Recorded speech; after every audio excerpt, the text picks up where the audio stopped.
Lots of audience interaction too, because I think we've got a lot of points that we need to follow up then from our previous panel. In fact, they started skirting into our topic a little bit, didn't they? They were quite naughty. It's tricky to know where to start though with four experts like yourself. You all represent a different aspect of the ecosystem that we now face in terms of RCS, RBM, rich business messaging, RCS business messaging, RCS for business. It even has 3 different names, doesn't it, this thing that we talk about? Communications channel that people recognize as having growing importance, growing significance. Some of the details, they're a bit mysterious for some of people, especially myself, so you're going to help me out in terms of understanding things. Let's begin with everybody introducing themselves just a little bit in terms of how they see their role, particularly with fighting fraud in this ecosystem, and what they see as being the key priority in this area. And as you're sat right next to me, Aidan, you get to be unlucky guy who goes first. I'll kick off. I'm Aidan. I've been working for OpenMind for 15 years of the 20 years it's existed. Messaging vendor to multiple MNOs and intercarriers. Over the last 6-7 years, I've been heavily involved with the AntiFraud and revenue assurance products and services, and really it's responsible for some of the grey hairs you see on the side of my head. It's a tricky business. I don't want to come across as negative on the panel. Us as a company and me, we're very pro RBM, RCS for business. It really is a great opportunity to address a lot of the fraudulent activities that are pretty much entrenched in SMS and current messaging. So I'm hoping to talk about where I see potential attacking vectors from the bad guys, bad actors, and discuss that. Thanks, Aidan. Now, Dave, is this like a core area in terms of problems that you face? Yeah, yes. So, hi, I'm Dave Boddington. I've worked at Infobip, responsible for digital channels, but really very much focused on RCS, RBM presently, and have been for the last 3 years or so. I think the biggest challenge I see actually is going to be scale. And it was touched on the previous panel, how we manage the scaling of the channel without introducing risk, or at least an unacceptable risk into the ecosystem. So I think that's really where I think, with what's going to be happening this month, this quarter, with the growth of the channel, growth of the potential addressable audience, what does that mean in terms of how we allow the scale of the channel from the big guys who are stepping in and large volumes of messages into your SMBs and the like, but doing that in the right controlled way. And I think obviously the guys to my left are going to have much more kind of stakeholdership in that. But I think as as a tier 1 aggregator, we absolutely have to have kind of visibility and kind of control on that as well. Thank you. Now, Phil, when we think of RCS and then business messaging, Google comes up next in most people's minds. How pivotal is this in terms of like Google playing a crucial role in protecting this ecosystem? Well, the word I liked earlier was harmony.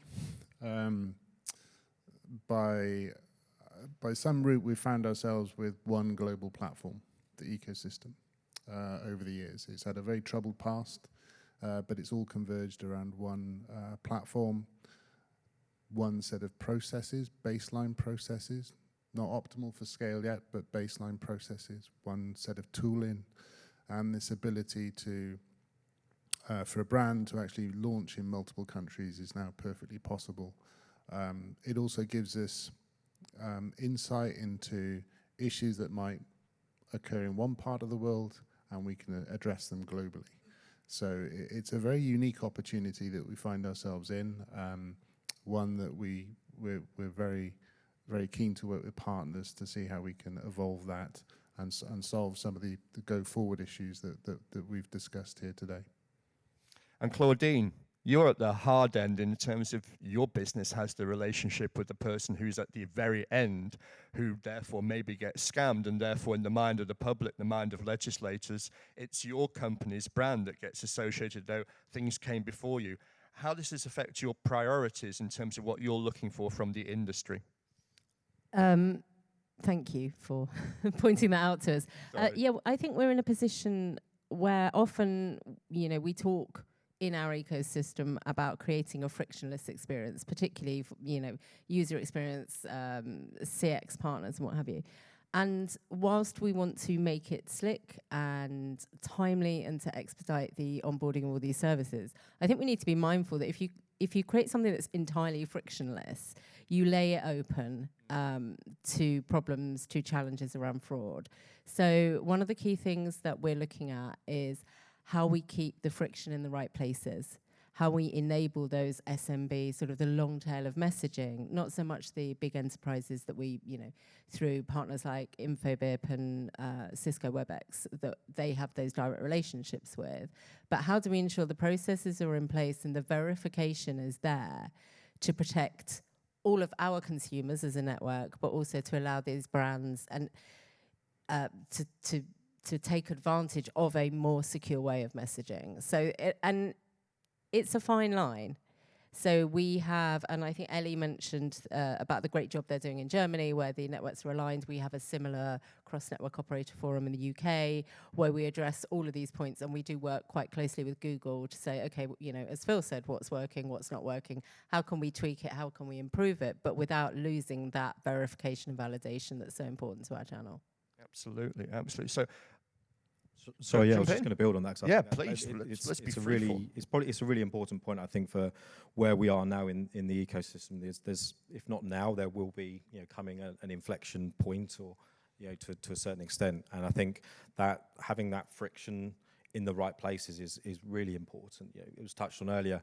You can set up an email just like that. Yeah, absolutely. I could set up an email purporting to be meth just like that. So we don't want to be in a position in this event in 5 years' time saying, well, how can we roll back on some of the things we've done that have allowed bad actors into the RBM ecosystem? We need to, I would personally much rather us take a measured approach and kind of ensure we maintain that proportionality with the right controls in place. I'd rather that ahead of scaling quickly and opening the back door. Yes, because of course, once you've got the mess, cleaning up the mess is so much harder, because this is about reputation as well. And this is a point that we were discussing beforehand, wasn't it, Aidan, in terms of when something is perceived to be trustworthy, that's what the criminals will go after, because they want to be perceived as being trustworthy. What can be done to get the onboarding process correct so that we don't allow the bad actors into the ecosystem right from the beginning? Well, I agree with Dave. It's a scaling problem. The real growth potential in RBM is the small and medium businesses. It's not the big tier ones. They already have a presence in SMS. They're already using it. They're being defrauded. Their customers are being attacked. This is a way of getting them onto a secure channel. But we're really talking about the hundreds of millions of enterprises who don't have a presence on SMS. And that's where the scaling problem is. To get them all onto RBM, they have to be verified. It's a pretty manual process now. It's laborious to do it correctly. It's time consuming. There's going to be commercial managers who are under huge pressure to get numbers of enterprises onboarded per week, per day, per hour. They're going to have managers breathing out their necks, demanding numbers, and there's going to be corners that are going to be cut. The corners cut, you get the bad actors on board, the channel's gone, and then you're cleaning up the mess, as you said. Let's stay optimistic. Let's imagine we won't cut corners. And come in and help me again here with this one, Dave, in terms of not cutting corners. The difficulty in any business environment is you don't want to be the chump that is doing all the right things and your competitor is the one cutting the corners. So how can there be a degree of transparency to help everybody know that they're actually doing the same things and behaving in the same ways? Is that a possibility?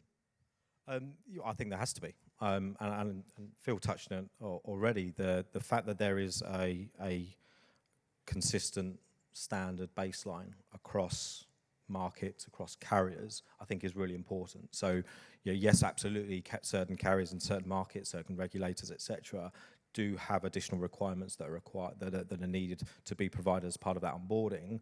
But there is this minimum level that everyone who wants to onboard in the channel needs to meet.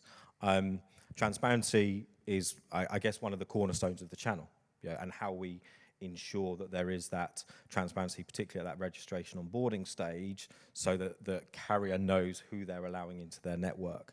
I think where we need to kind of understand how we manage that is where that transparency needs to, or in which direction that transparency needs to exist. So certainly from carrier down, I think where we're going to start to need to look in the future is how we scale through beyond just direct carrier aggregator brand relationships. I guess I've got the benefit of talking to not just a number of our direct clients, but also a lot of our platform partners and clients about the channel, about how they can onboard to the ecosystem and how they can onboard their brands. I think that's really going to be the kicker, is how we enable those second, third tier kind of relationships in the messaging chain into the ecosystem. But again, that's where, and the moment within the SMS channel, that's where the bad actors play. So with each of those additional steps in the messaging chain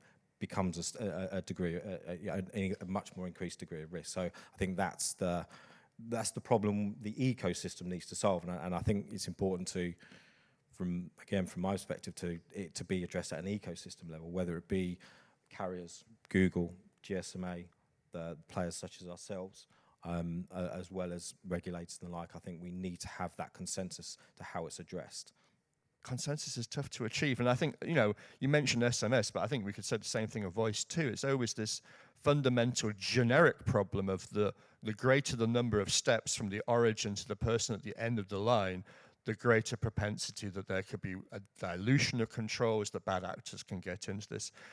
But you're at the end of the line again, as I say, Claudine. Sorry to pick on you on this one, but you have to protect your own company's brand as well as these other brands. I know and appreciate you're very passionate about the work that occurs within the UK, where you work with other mobile network operators, and maybe does that make you something of a guardian in terms of ensuring that everybody else does their job? How does that also relate to an international context too? Is there an extent to which you'd like to go beyond just your peers in the UK and look at your peers elsewhere? I mean, we mentioned Germany earlier on. That's a big question. There was a lot there. Yeah, absolutely. You can do it. I think that, as Phil said, we are all on one platform. Obviously, as part of the Telefonica group, we work closely with Germany, with Spain particularly, on RBM to understand what's going on in their markets.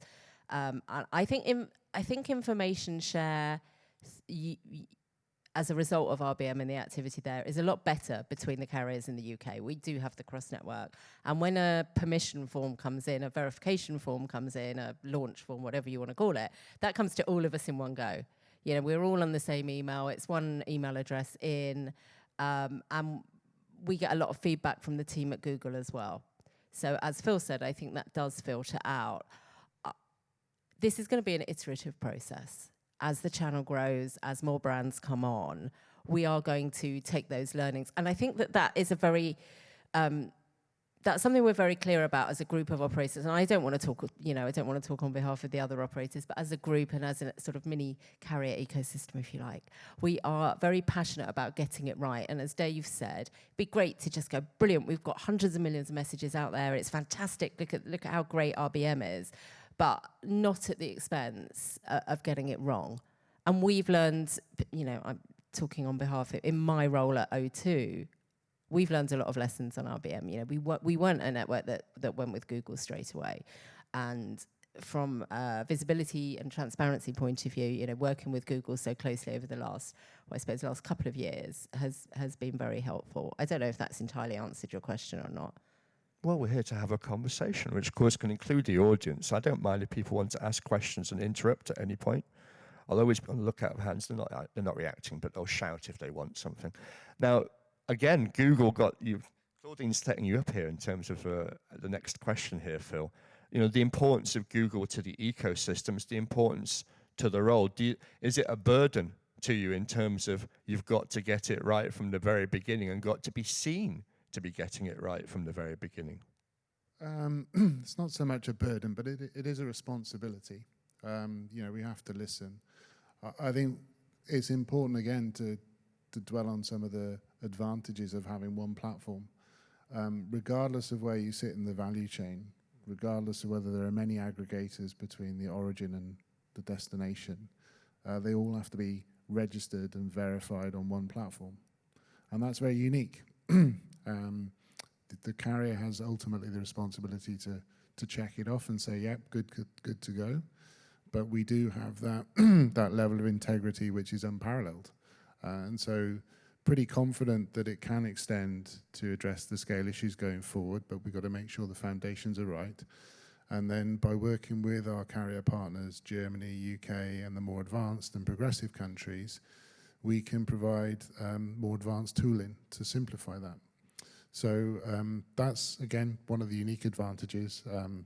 We've had many experiences from India to Brazil to UK, and I think we're bringing all that knowledge back into the platform, which is also, again, quite unique and a responsibility that we listen and we can take that on board and do the right thing. So that's not lost on us at all.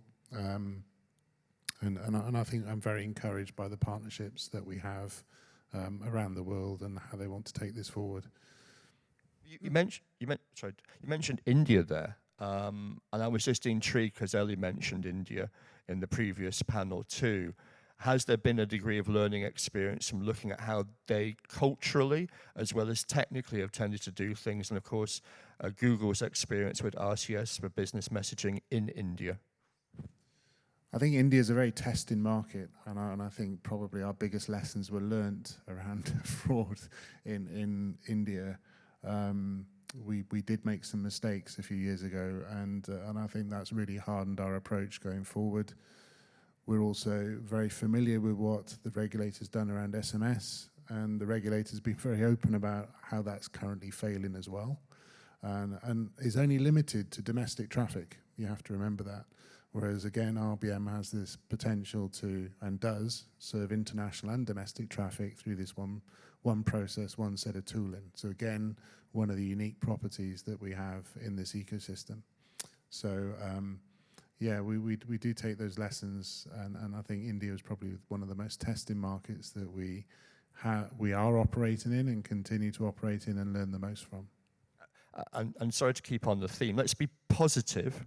What were the biggest lessons that were learned from that experience? What were the positives that came out from it?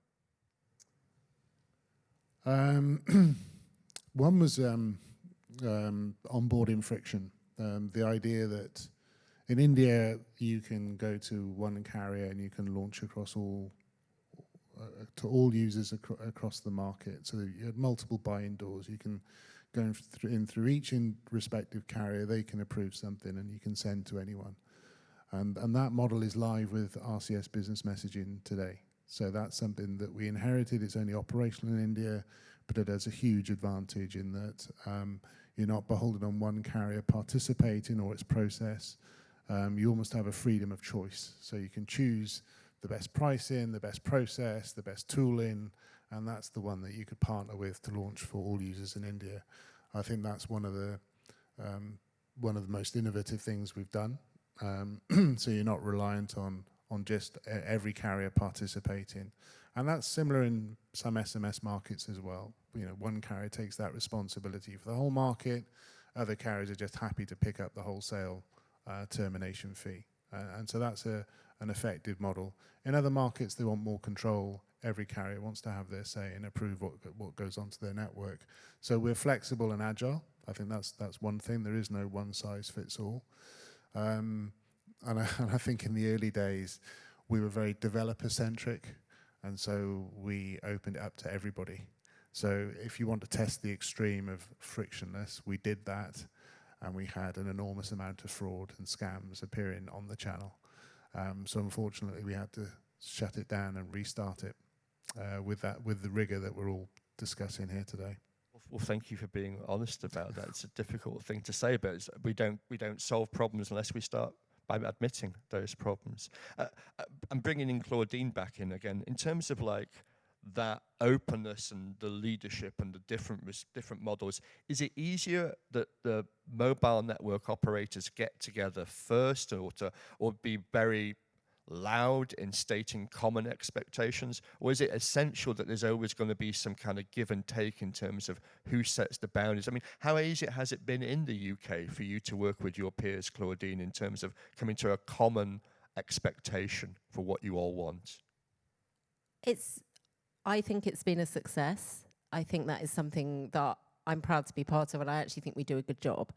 Cross-network operator. We sit often, I'm sure everyone in the audience is quite bored of seeing me on panels with Catherine, or at events and hosting events with partners where all of the networks will attend. We don't always agree, but what we do always agree on is maintaining the integrity of the channel. I think that has come on in leaps and bounds since we, as O2, moved on to the JI platform as well. Thank you. So, Aidan, in terms of like coming in and speaking to people in the industry and providing advice to them, steering them in the right direction, do people have kind of fixed ideas of what they want and expect in terms of anti-fraud for RCS for business messaging, or do you need to guide them to the right direction? I think they have fair expectations of the channel. I think there's a great opportunity to have a really good, clean channel. We maintain the scaling, we keep it under control. Fraud will get onto the channel. We need to be collaborative. We need to work together. We need to be able to react and be proactive as quickly as possible. These bad actors, they have enormous wealth and a war chest. They're just sitting there. They're only as sophisticated as they need to be to get their fraud onto the channel. They don't like to lose those resources, and if they lose them quickly, they get very frustrated quite quickly. It's hard to get them out if they're entrenched. If you get them frustrated, they do move away from certain techniques, and it is possible to keep them off if there's a high level of frustration there on the RBM channel, to keep them away, and they'll just go elsewhere. It's cheaper to leave it on SMS. I get less pain there. And it will always be there, but you can keep it away from certain aspects, certain channels. Is that the key, though? Is that the key to just make it harder and then they go elsewhere? Because that also feels a little bit negative in the sense that we can't defeat these people. We put up perimeter walls and drive them elsewhere. I mean, because you've all spoken very keenly about introducing friction in order to maintain a certain quality, maintain a certain prestige, if you like, for this form of messaging, and learning from the experiences in the past in terms of how to do that. But if we start admitting that it's in there, how do we then clean things up? And are there lessons that can be learned for other communications channels in terms of how things are being done well for RCS for business messaging? We're putting a face to the actor. So this is branded. It doesn't just have the tick. It has the brand. And that can't be spoofed because it's one platform that's issuing that identity. So I think that's the first thing. And then the second thing is, once you have that face to the originator and you can recognize it, clearly users can make a distinction between what's good and bad, if that's a brand they recognize or brand they don't. And I think the second thing is, because again it's one platform, knowing your traffic is also really key. So once you're on board the platform, behaving correctly and in the right way and operating within the policies that everyone needs to operate within is something that we can manage as well. So those are two, again, very unique things to this platform, which you probably haven't got in other channels. Yeah, and I think having that face is, or the face to the brand, as you put it there, Phil, I think is really important. Also from a consumer perspective, right? It was touched on earlier regarding that shift from, to protect e-com into SSL, HTTPS transactions, and consumers becoming habitualized to expect that and want that. And yes, there was comms supporting that, but there was no big marketing comms around this is what you should be looking for. Consumers became to expect it, pop-ups in browser, etc., to nudge them along that path. And I do think we'll come into a time, maybe not in the next 6 months, year, but certainly if we were having these conversations again in 2-3 years' time, where consumers' expectation is that certain types of messages from certain brands is expected to be from a branded verified sender. And that will then only build the momentum around brands coming into the channel because they know that's where they can be trusted, and they know that consumers are less trusting of SMS and other traditional channels. So you'll see that kind of that pull from consumers of brands into the channel. Of course, that will bring in bad actors as well, right? So that's where ensuring that the right controls are in place around the verified and branding, so the for business channel, becomes even more important. But I think we're going to, in time, see consumer pull of brands into the channel as well. Just a word from me on the point you made about, the point you both made about if they, they're not coming into the RBM channel, but therefore they go back to the other. That's not the intention of this, as far as I'm concerned. In my role, I sit not just on RCS, RBM messaging. I sit across all messaging, all wholesale messaging at O2. One of the things that we are actively working on and continue to work on is taking the verification process, the digital ID products, the KYC products, and also looking at, KYB, know your business. What is that end-to-end flow? How can we take our learnings and the verification from RBM, apply that, almost backfill it to SMS? How practical is that? What does it look like? Wouldn't it be great if, and I think it was Ellie, again, I feel like Ellie's really teed me up for this session, so thank you very much. Wouldn't it be great if we could reach a point where the phone rang and it fired up an RBM that said this has been verified as being American Express, it's verified by Voda, O2, whichever network. And in the background, all of the other digital ID products are saying, yes, this is Eric. Yes, this is American Express. Just think about what that might look like from a trust point of view, but also for a cost-saving point of view. How many missed appointments, you would reduce by? That wasn't very, very well put, but how people would be able to say, yeah, that's okay, leave me a message because I know that's a verified call or a verified message. And those discarded baskets we saw in the slide. Yeah, absolutely. And I think Jason will back me up on this one. I have a real thing about false positives can cause as much damage, inconvenience and financial hardship to people as fraud itself. I mean, I'm not talking about, the big frauds that have hit over the past and we see it in the news and, it's reported in the papers. But when you're waiting for a message, if that message has been blocked and you're trying to complete a transaction or register for an appointment or perhaps sign up for some sort of benefit, like a universal credit situation, you want to log into HMRC. We think this very much in terms of e-commerce, but there's a much, much wider market out there where consumers do use their mobile phone and carrier channels to be able to conduct their everyday lives. And so we're not just saying RBM is the verified channel. We are actually taking all of this and saying, right, what can we do? How do we backfill it? How do we work with partners like Cisco, WebEx and Google to do that? Glad you raised that. We've had one regulator come to us with exactly that proposal, which is to say, well, if there's one on board in place and one verification place for businesses, why can't we use that for voice as well? I think it's a fascinating opportunity, isn't it? And it leads me to my final question for the panel, though there'll be a little bit of time for questions from the audience too, so do stick your hand up if I haven't seen it already. We can't finish this panel without mentioning Apple at some point.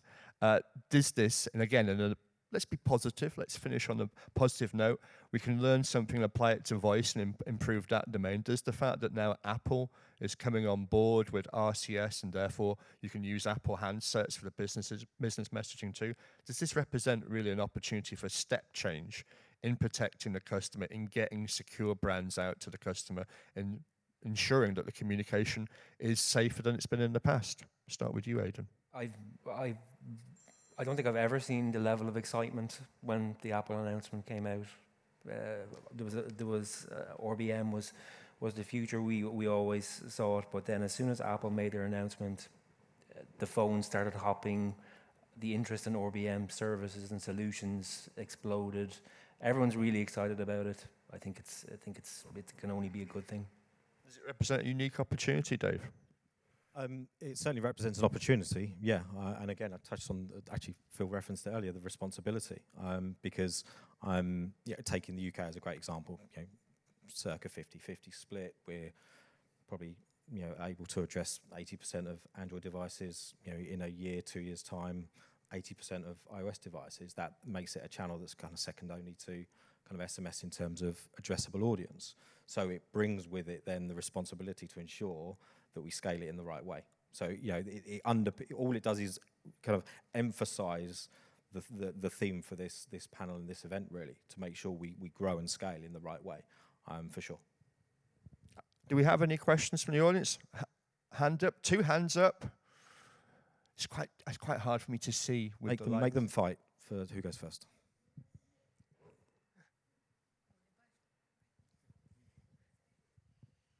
Thanks. Good discussion. Nick Lane, Mobile Squared. Now that traffic's growing, so in 2024, what fraud attacks, what types of fraud have you seen happening, and how have you tried to prevent them? Who wants to take that one? Well, one platform, we see it all. So, and it's not insignificant.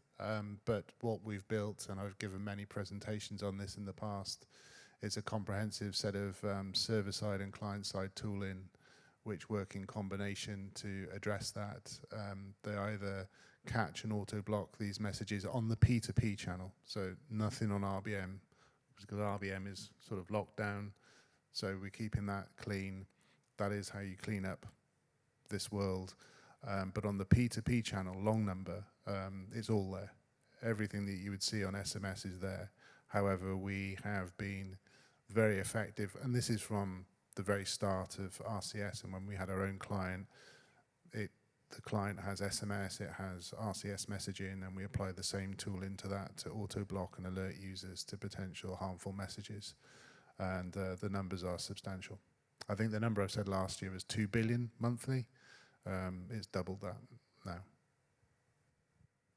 And we're seeing it as well. In a lot of the operators we're deployed in, we're seeing a migration from SMS to RCS P2P. It's exactly the same message. It's just being delivered over RCS. So if you have Android Google Messages, if you go into your spam and block folder, there you'll see all the auto-block messages. Yeah, they will be SMS, they will be RCS, they will be encrypted about RCS. 50-50 in my... About 50-50, yeah. But you'll see the effectiveness of the tooling, and that's about server-side analysis, informing clients of potentially harmful senders. That's also fed by user reports as well. So a comprehensive set of analytics that run on both sides without looking at the content on a server at the moment. Mm-hmm. And do we have time for more questions, Susan? Hi, this is Fabio from Aurelian.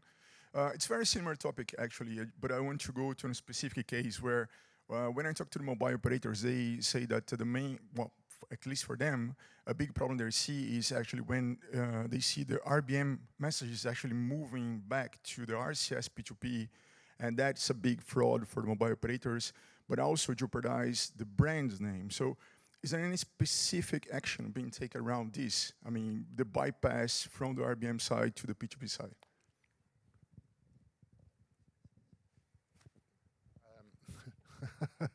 I think that that's poor recognition of the value of the RCS business messaging channel, and I think if they were aware of the tooling that's going into the P2P channel, it's not a place I'd want to operate as a business. If you're a legitimate business, RBM and its credentials is where I'd want to be, because the performance of that channel is so much higher than the P2P channel, which is under a lot of scrutiny right now and has a as I say, a comprehensive set of tooling operating on that channel to make sure that it is legitimate P2P messaging between users. Yes, question for Mr. Carter. Why betting on a RCS or RC or RM business messaging and not on your Firebase push services for fraud control?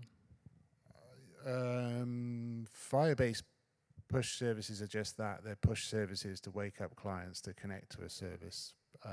It's a completely different proposition. So Push notification. yeah, push notification. That So goes from a push notification will, in fact, in the GSMA, this is one of the things, RCS currently is a persistent connection, perhaps not as efficient as it could be. We want to introduce a push connection. We will use Firebase to do that when it's standardized. So it's a way to optimize connectivity, reduce battery life, make it more efficient, but it's not a communications channel in itself with all the processes around it to deliver verified messaging.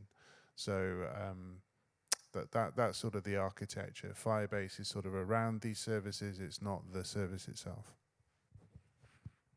Thank you for the question. Thank you for our wonderful panel. Let's give them a big round of applause. Claudine, Phil, Dave, and Aidan.